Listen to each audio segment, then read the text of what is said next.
Hi, all. This is Vasu Sham, and we're theoretically podcasting.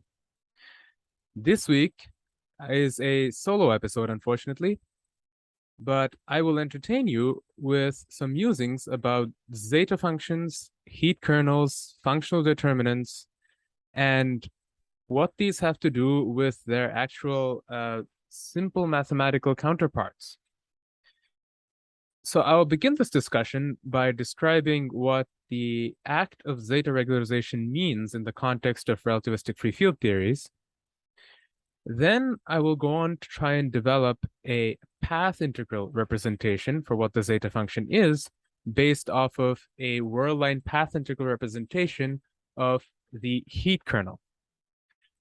Given that, I will go on to motivate, in the case of a very simple example, what the integral representation for the Riemann zeta function is, and then describe how it can be used to analytically continue the Riemann zeta function to values of its argument that are negative, and how this allows us to say sum an infinite series of integers raised to positive powers. And at the very end, what I would like to do is scratch the surface of the mathematical use of the Riemann zeta function, that is to capture somehow the density of prime numbers under a certain given value. So without further ado, let's get into our discussion. So the basic use case of zeta regularization is when we're studying free field theory. So here, our task is to compute path integrals schematically of the form e to the power minus x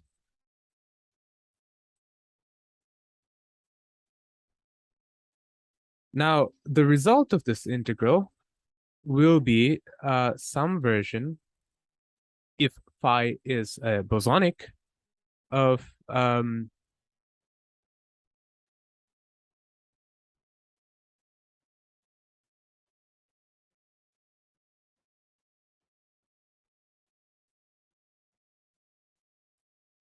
and if phi is fermionic, we'll just have the determinant of curly M, or if phi is Gasly, fermionic, either case.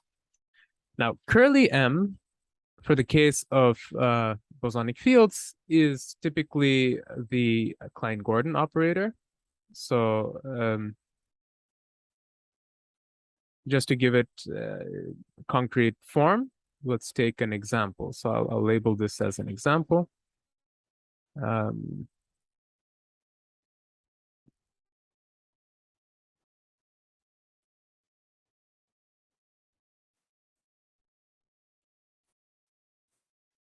And so the determinant here is of an operator that acts on functions. This is functional determinant.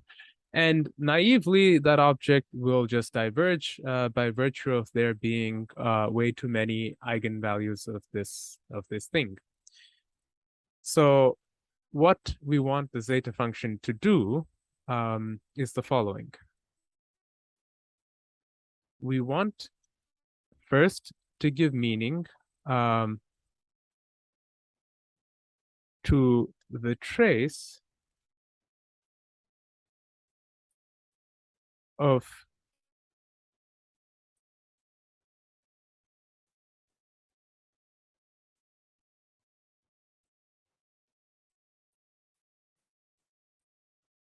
and that defines zeta S. And now, if we knew, for instance, as we often need to find out, what the eigenvalues are of curly M in some basis, then zeta of S is basically the sum over n from 1 to infinity, essentially.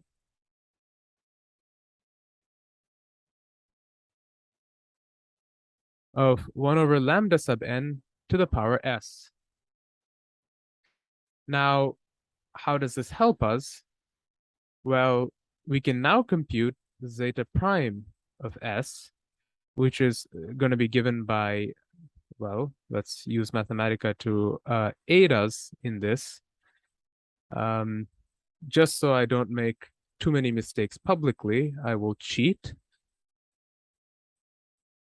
So I have 1 over lambda n to the power s, and I'm taking the derivative with respect to s.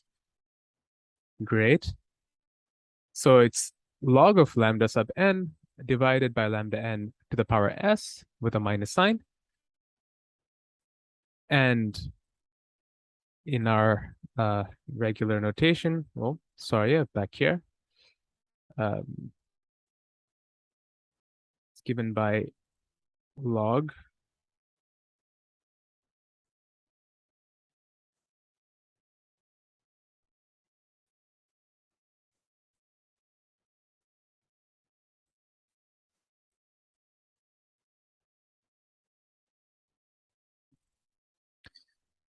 and then we can convince ourselves that actually the determinant of MathCal M should be given by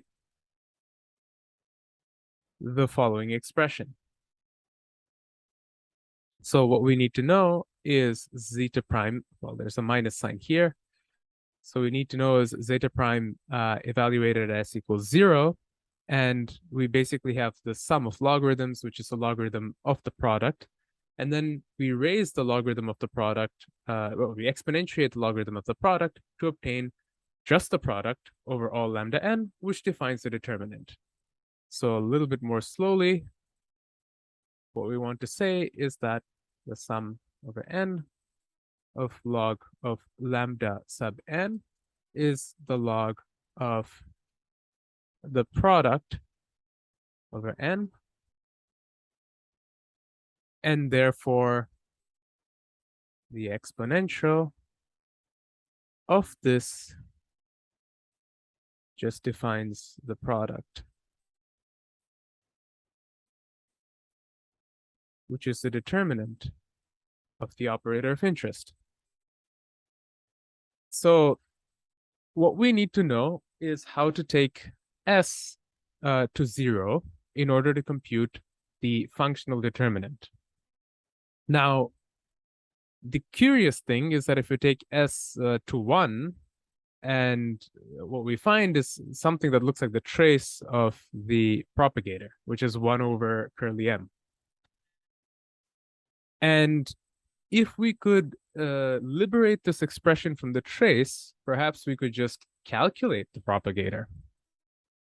And that is exactly what we'll start by doing. So we'll circle our way back to defining this beyond a formal level by first taking a detour through what's called the heat kernel. And for my collaborators, of which there are a few that might be watching this video, you will know that this is one of my favorite things. And the fact that I will still fumble with some of the details is an indictment of my education. But bear with me.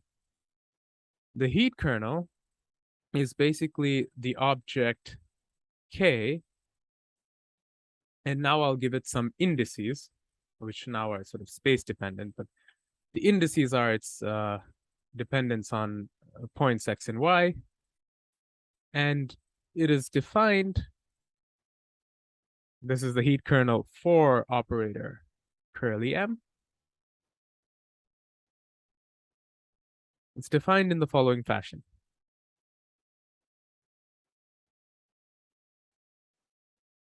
The formal solution of this equation is going to be that this, so let's pick a basis of positions. So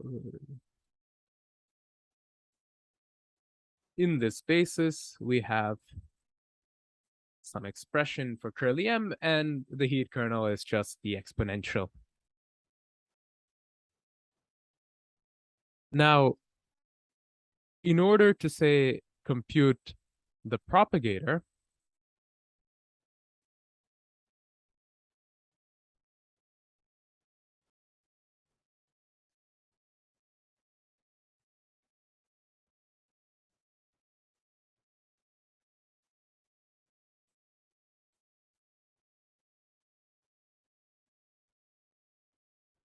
we will actually use a very simple property of the exponential function. So once more, we jump to our favorite tool of Mathematica and do a one-dimensional integral that'll tell us exactly where we need to go.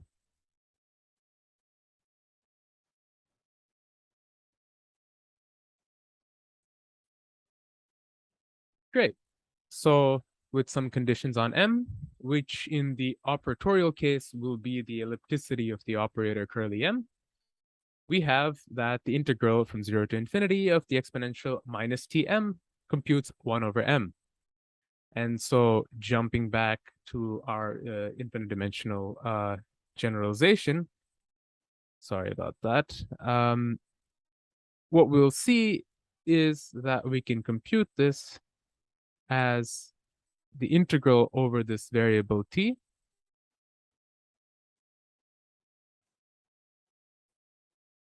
of k sub m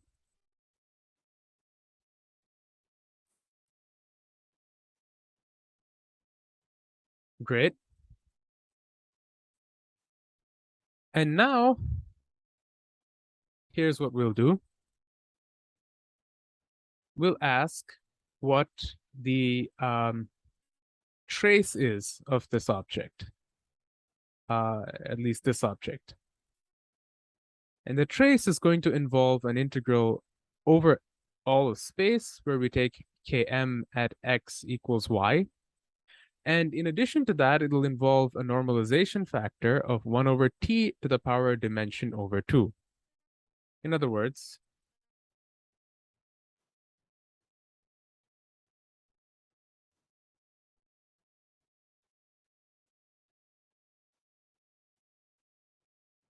trace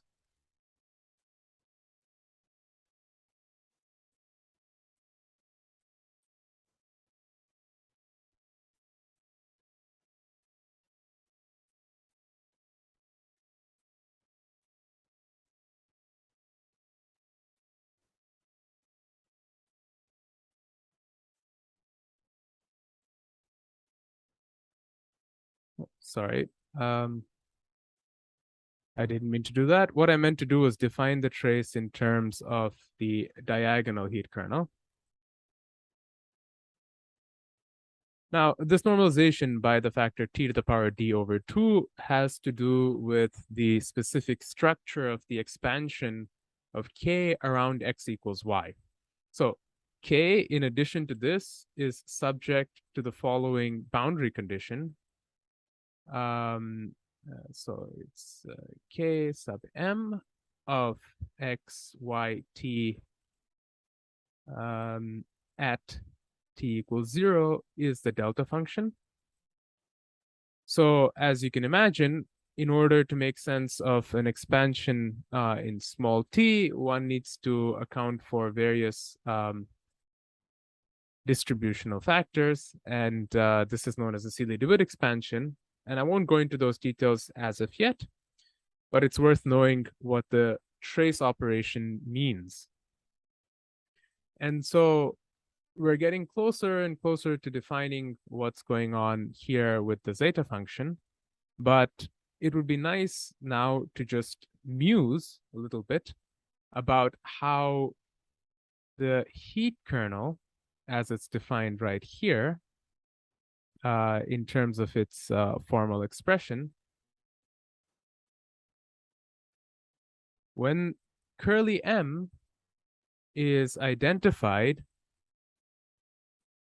or when it's noticed that curly m is actually the Hamiltonian for the whirl line quantum mechanical theory, just defines for us a transition amplitude between y and x, where x is at time t relative to y, and therefore has a world line path integral representation.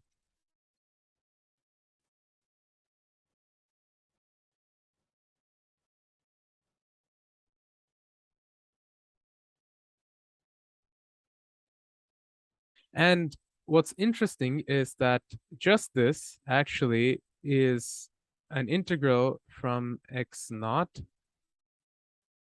to x sub f at time t. So here, what we have is y and x playing the role of our initial and final points. And we see that therefore the periodic boundary conditions defines the trace here. So if you wanted to give meaning to the heat trace, then well, yeah.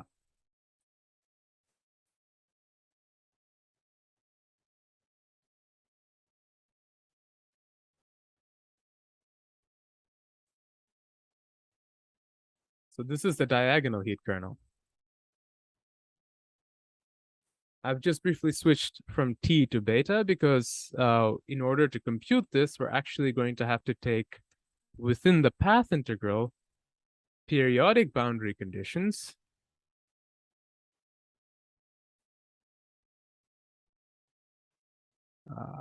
So again, we have some Legendre transform procedure to define what we mean by the action here. I just don't want to go into it just yet. But of course, if we're just doing this with the Klein-Gordon operator, then we have the simple quadratic Hamiltonian for the world line quantum mechanics that turns into a very simple world line action, geodesic action, basically. So here, when we have periodic boundary conditions, what we'll see is that actually S contains within it a factor of beta as well. So we have beta, which sets the periodicity of time, and that's what defines the diagonal part. And what we need to do in order to compute the heat trace is actually do the integral over beta.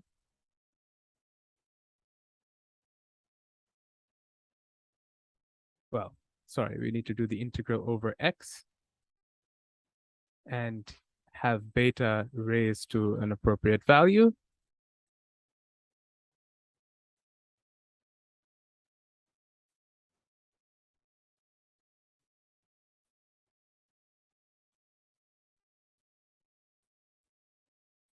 And then do the integral over beta.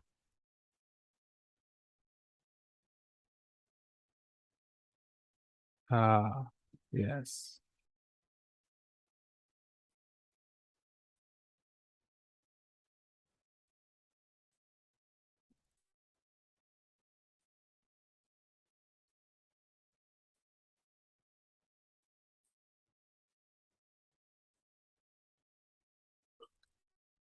So if I added one extra integral here, I think that this is not what happens. So here we have an explicit dependence on t, and so yeah, I've just included one extra integral here.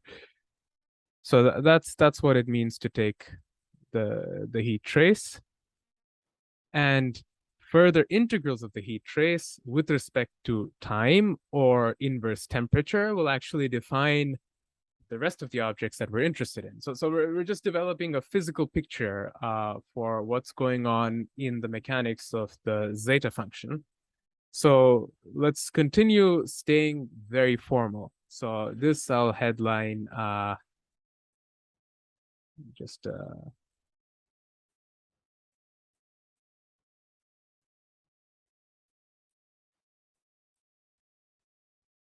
this is an interlude. It's the world line path integral that features here. So this I can then write as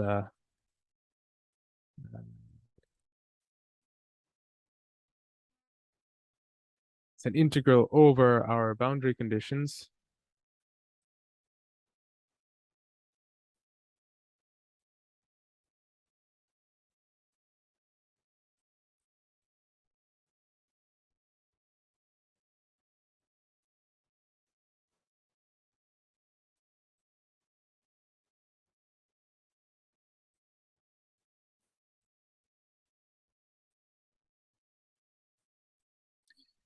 And we have a kernel factor here, which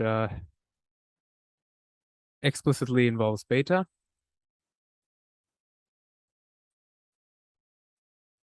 Wonderful. So the actual path integral representation doesn't add too much insight for the ultimate exercise of gaining some kind of integral representation of the Riemann zeta function. It's the most roundabout way to arrive at that simple expression, but bear with me. What we want to do now is generalize this trick that we use for the propagator to actually go and compute the zeta function, which involves 1 over m to the s, and we have the trace here. So trace, it involves the combination of dividing by t to the d over 2 and integrating over x, as we just discovered. But then what we're also going to have is an integral over t. Just that won't give us 1 over m to the power s. So let's do a little bit of work to understand exactly what we need to do in order to get that. So once again, what I will do is jump to Mathematica. So let's go here and note that we want to see what happens when we just do this, for example. So let's say we have t to the power s. There is an obligatory d over 2. So let's include that. Perhaps I used the wrong symbol here. Let's use dim.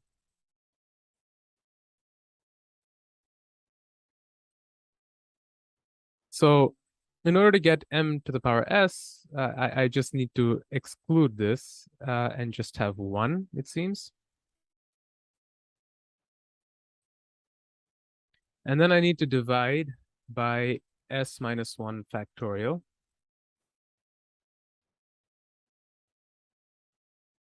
And simplify this.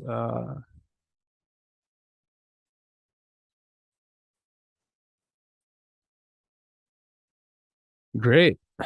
So the aspects are 1 over, so this is gamma of s. And we have t to the s minus 1 multiplying the exponential. So in order to carry all that over here, what we're going to do, so now back to zeta,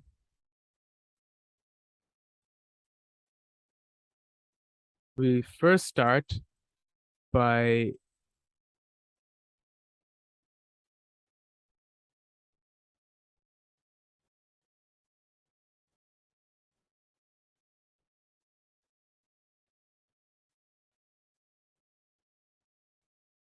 just asking how to get this here with x equaling x.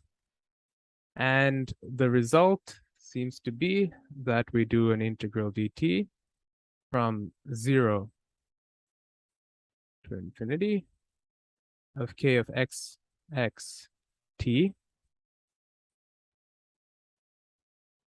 And in order to take trace,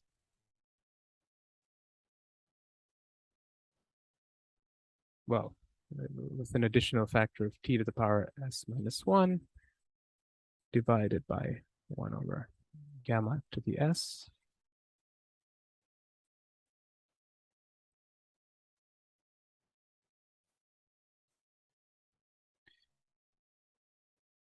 Now, this isn't quite what we want. We really want the trace.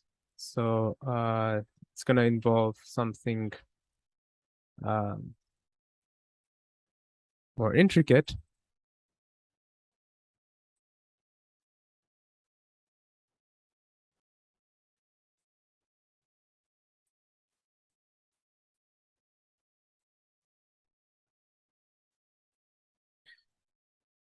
And here we will have, just for clarity, so let me just write this in terms of beta.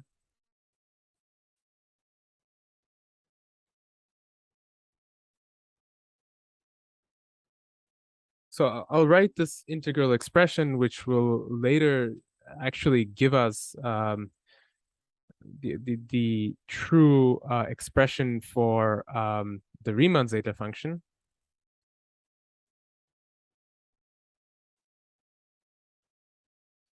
Right? And then if we want to express this in terms of the heat trace, notice that actually there's this compensator factor of beta to the power d minus 2 that appears. So really, if we wanted to write this formally as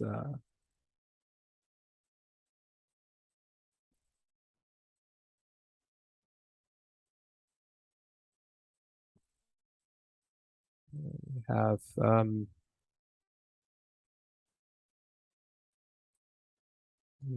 s minus 1 minus p over 2.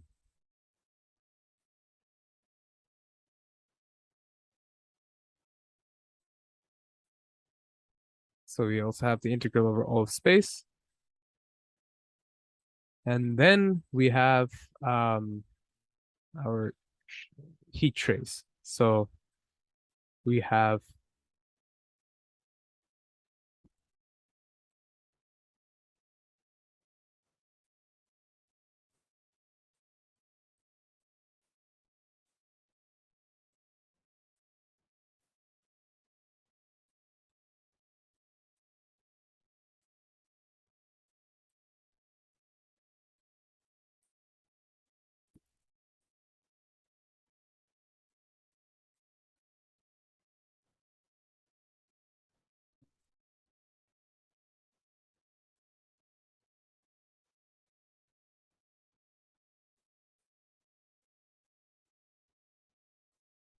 and now what we're going to do is replace this entire expression with our friendly periodic boundary condition path integral. And that will tell us that we have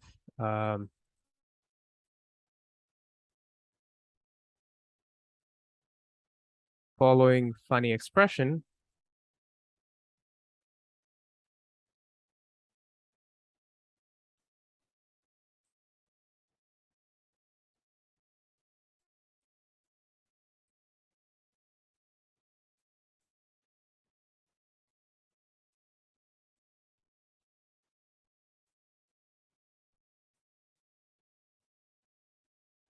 So we have the Euclidean path integral.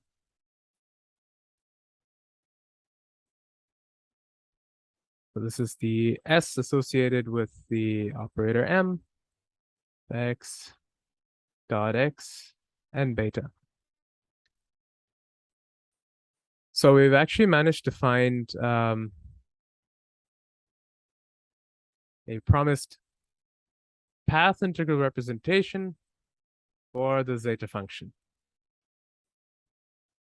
And from here, notice that if we take s to 0, then we just recover the heat kernel expression for the one loop effective action.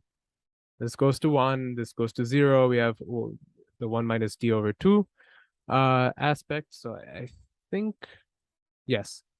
So we're just going to have the 1 minus d over 2 that of this expression, which is the basic expression for that relates the heat trace to the functional determinant.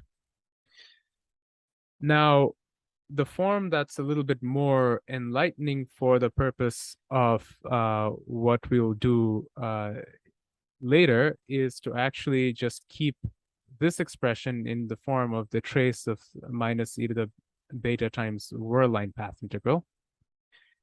And the reason for that is this expression, which is basically what that is closest to the integral representation for the Riemann zeta function. So let me focus in on this.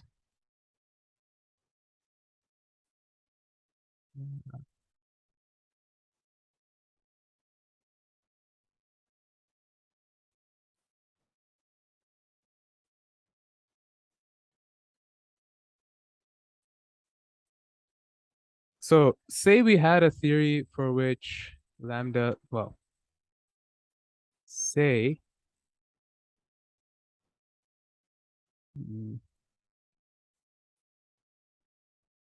then what we'll have is zeta, well, sorry.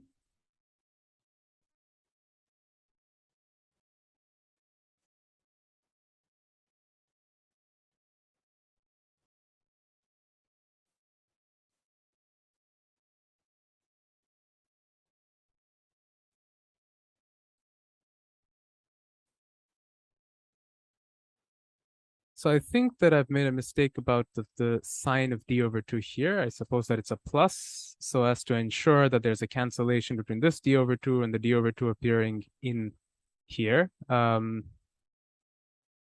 Yeah, so implicit in what I mean by trace km, there's a d over 2. Here there is no longer that d over 2, so let me just eliminate it. So that's just a consequence of some definitions that I've chosen to make. So sorry about that. And also by the trace, I had actually defined that to involve the integral, so I'm just going to remove it. And so you have this very simple formula. Apologies for the backtracking. But now let's go and look at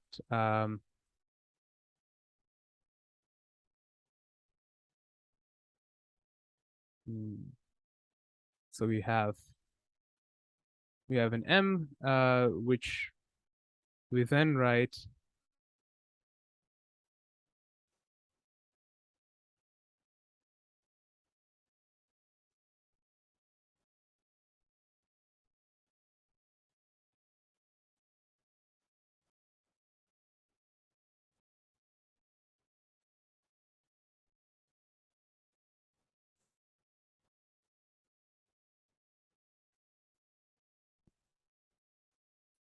and this is the representation of almost at the representation of the zeta function that's useful.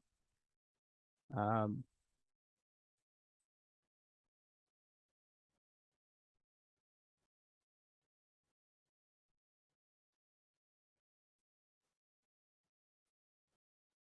now by sum over n, I mean n goes from 1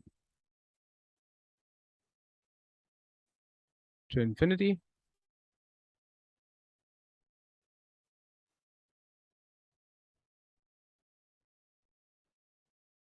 And that gives us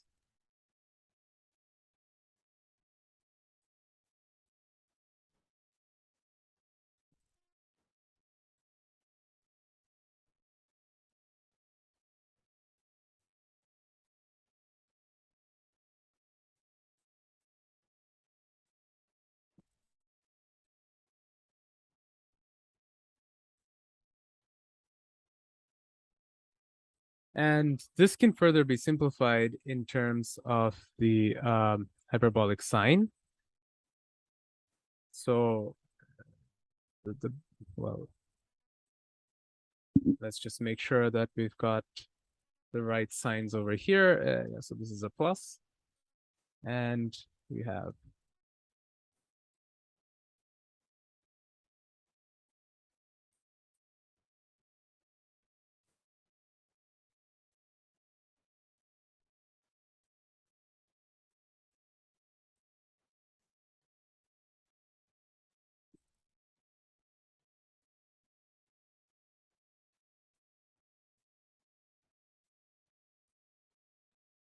so okay. I want to write this as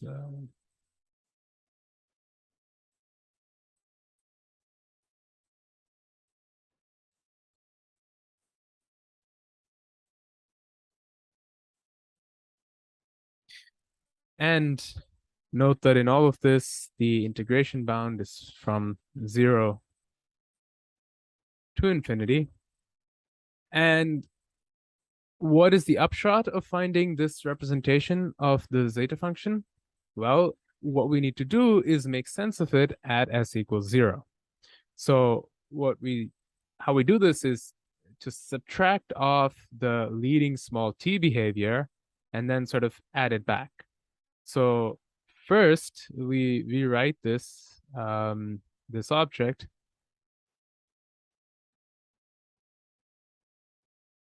So first note that when we made this very simple choice for what the actual eigenvalues are for this curly m, the formal expressions we're playing with turned into a very concrete sum. And this very concrete sum was performed. And by performing this sum, we're able to obtain an expression for the Riemann zeta function that actually allows us to manipulate it and continue it to s equals 0. So we have at least one example of where all this can be done concretely. And this is sort of the engine behind this analytic continuation I will now describe is just the engine behind how this works in every other case. So what we're just going to do here is define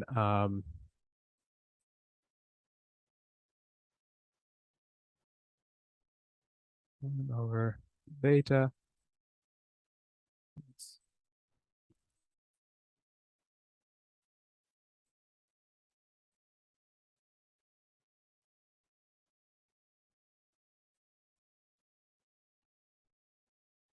So what we're going to do then is say that we have beta to the power s minus 2 times our simple factor of e to the power minus 2. So let me double check. So I think that there's been a sign mistake that I was making here. So this is a minus, and so is this. We have a sinh in the denominator and a minus in the numerator, and we have a minus over there too. So with wisdom analytic continuation, we can actually do this small t parts. So the point is that at s equals 0, this part just vanishes. This part dominates, but then we do the dominant part rather simply, and we obtain the result 2 to the power s minus 1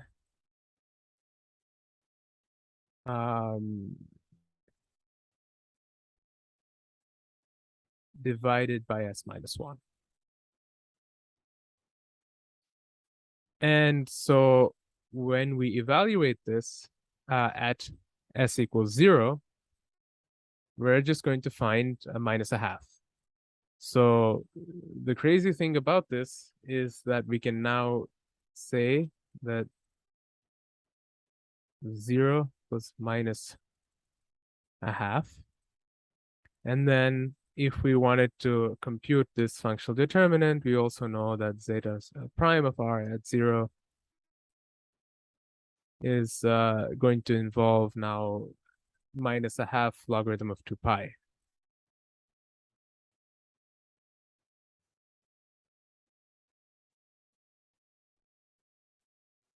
This is actually in the series representation, the sum of 1, just infinite times. So it's the sum of infinity times 1. It's actually been rendered completely finite and negative, remarkably.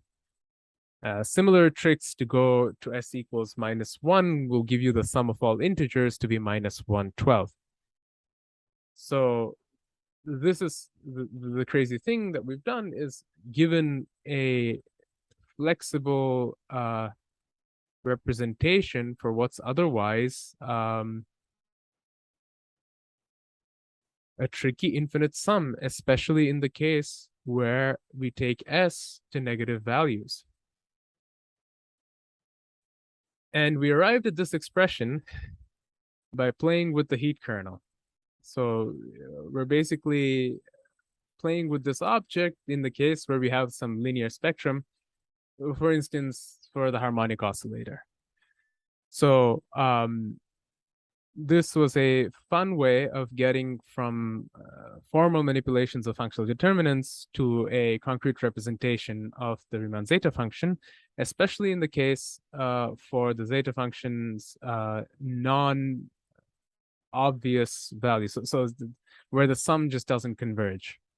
And so what we want to do with all this is to then step into a mathematical use for the zeta function.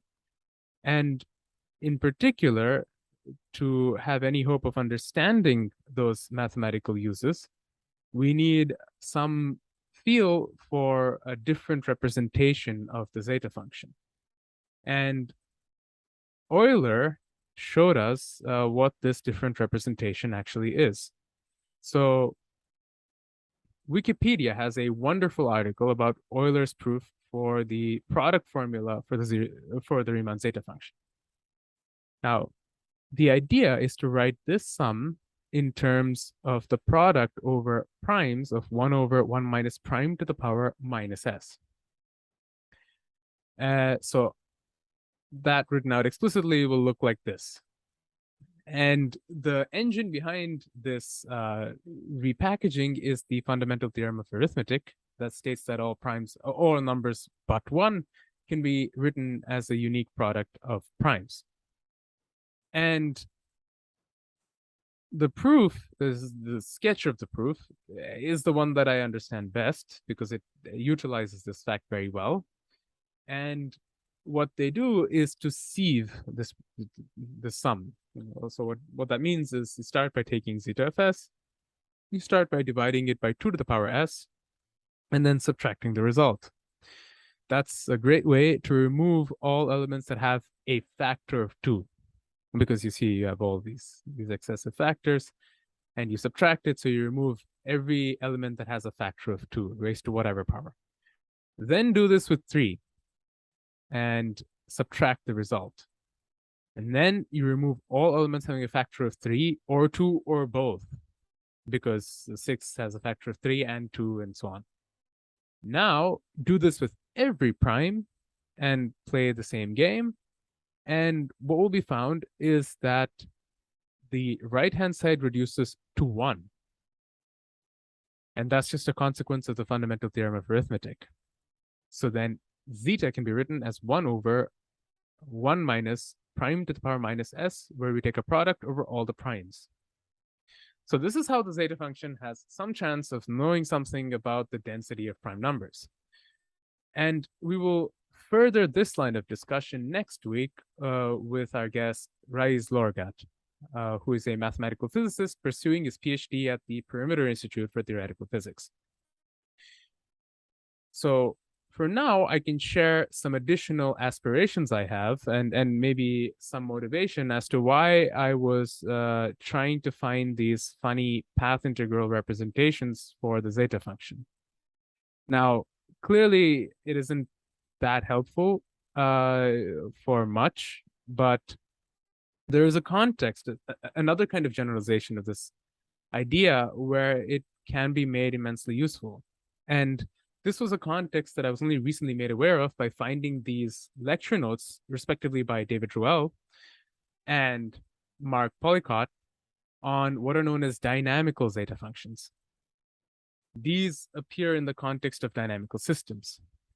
And the idea is that just as how in number theory there was a zeta function defined in this as a series, which could be written as a product of all primes, so its zeros had knowledge of prime numbers, there can be zeta functions defined for, say, diffeomorphisms, where in much the same way, it has a product formula in terms of fixed points of the diffeomorphisms. And that, I think, is very interesting. So you see, Ruel even comments, says that here again, we have an Euler product formula. And that generalization is something that I would like to understand because this object seems somewhat useful. And furthermore, it would be very interesting to actually write a path integral for these more general zeta functions or dynamical zeta functions.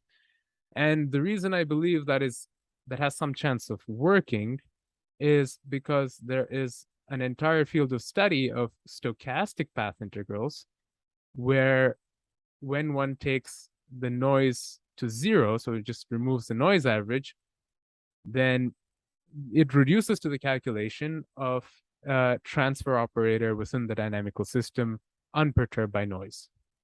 And to get a better sense for this, I have here, just to show you some expressions, this very fascinating set of lectures by Igor Ovchinnikov. So I'll just flash the title page, known as the Introduction to the Supersymmetric Theory of Stochastics. This deserves its own series of episodes dedicated to it, but let's just take a look at some of the bottom line expressions. So he defines some notion of a Witten index and partition function for some stochastic dynamical systems, and these actually have a path integral representation. And these path integral representations all involve a certain kind of noise average. So this stochastic transfer operator has the following path integral representation, but it's averaged over noise. Now, in the limit where the noise goes to zero, it just becomes a representation for the transfer operator. And wouldn't it be nice to have an analogous representation in terms of the zeta function for that partition function and path integral? Well, I think it would be. So that is further exercise yet to be done. Now, throughout this presentation, it might have been clear that I'm no expert in the deeper meaning of any of these ideas. And some of you listening might be, and if you are, please drop references and comments below. If you like this video, like the video, subscribe, and share. And I will return next week with my friend Raiz to continue our discussion of zeta functions here on Theoretically Podcasting. Thank you so much for your attention.